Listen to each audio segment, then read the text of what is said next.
Dicen que el poder es como el oxígeno en las alturas.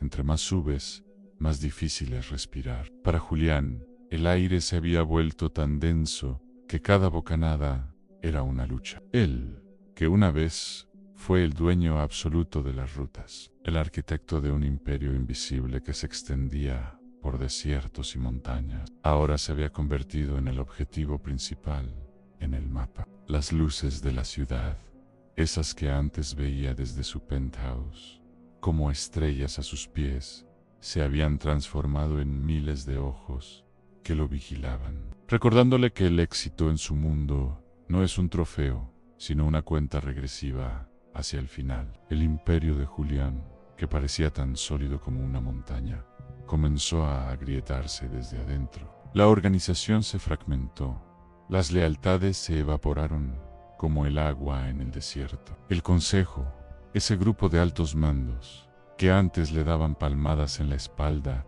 y celebraban sus victorias, ahora guardaban un silencio sepulcral. Julián, un experto en leer las señales del negocio, sabía perfectamente lo que ese silencio significaba. Lo habían dejado solo, a merced de los lobos. Era el chivo expiatorio perfecto, el fusible que se quema para salvar el resto del circuito. Mientras sus supuestos aliados se desvanecían, las autoridades federales, que durante años parecían ir un paso por detrás, finalmente habían dado con el hilo correcto. Interceptaron una serie de comunicaciones clave. Un error mínimo en un océano de precauciones. Ya no buscaban sus cargamentos de millones de dólares.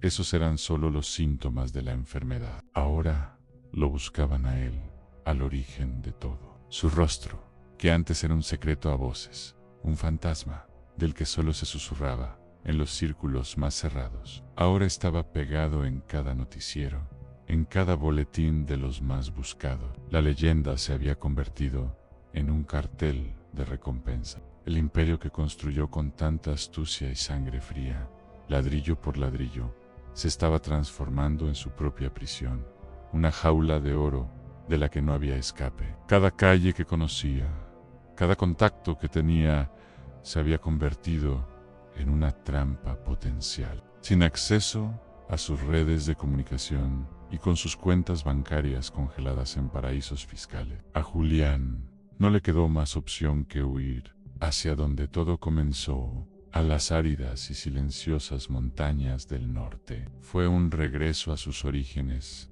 pero en las peores circunstancias posibles. Cambió las camionetas blindadas de lujo por una pick-up vieja y oxidada, cubierta por el polvo del olvido.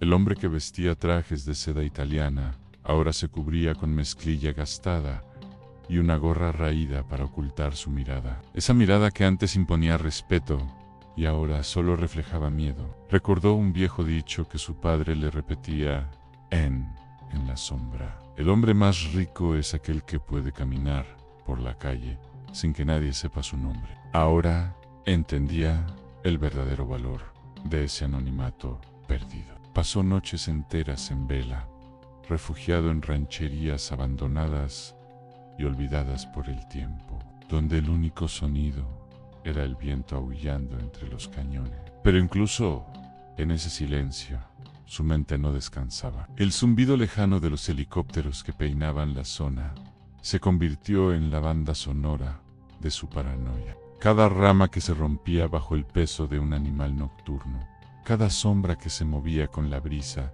lo hacía sobresaltar. Su mano, por instinto, buscaba en su cintura algo que ya no tenía la seguridad de un arma, el respaldo de sus hombres, la certeza del poder. Ahora solo encontraba el vacío de su cinturón y la amarga realidad de su soledad. El golpe final, el que selló su destino, no vino de un operativo táctico con decenas de agentes y tecnología de punta. No. El golpe más duro siempre viene de cerca. La traición llegó de la mano de quien menos esperaban, su hombre de confianza, su sombra, el único que conocía sus rutas de escape, sus escondites, sus miedos, por una promesa de libertad y una recompensa que nunca podría gastar con la conciencia tranquila. La ubicación exacta de Julián fue entregada en una bandeja de plata. La lealtad, descubrió Julián, también tenía un precio, y el suyo acababa de ser pagado en una pequeña cabaña de madera, rodeado únicamente por el eco de sus recuerdos, por los fantasmas de una gloria efímera que se había desvanecido como un espejismo.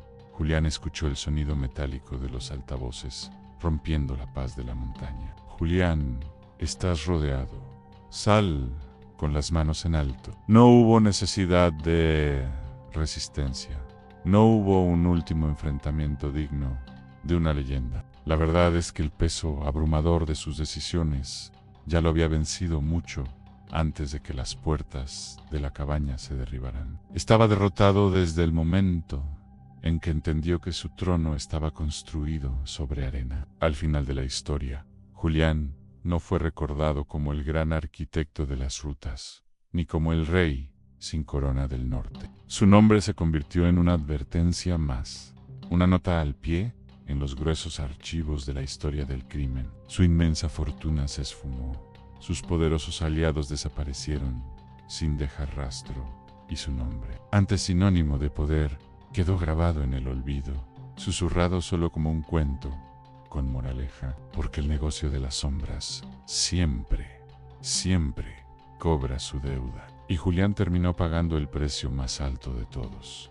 No fue el dinero ni el poder, fue el tiempo que nunca podrá recuperar y una libertad que cambió por un puñado de espejismos brillantes que se deshicieron en sus manos. Gracias por acompañarnos en este viaje a las sombras. Si te gustan estas historias, no olvides suscribirte y activar la campana para no perderte nuestro próximo video. Hasta la próxima.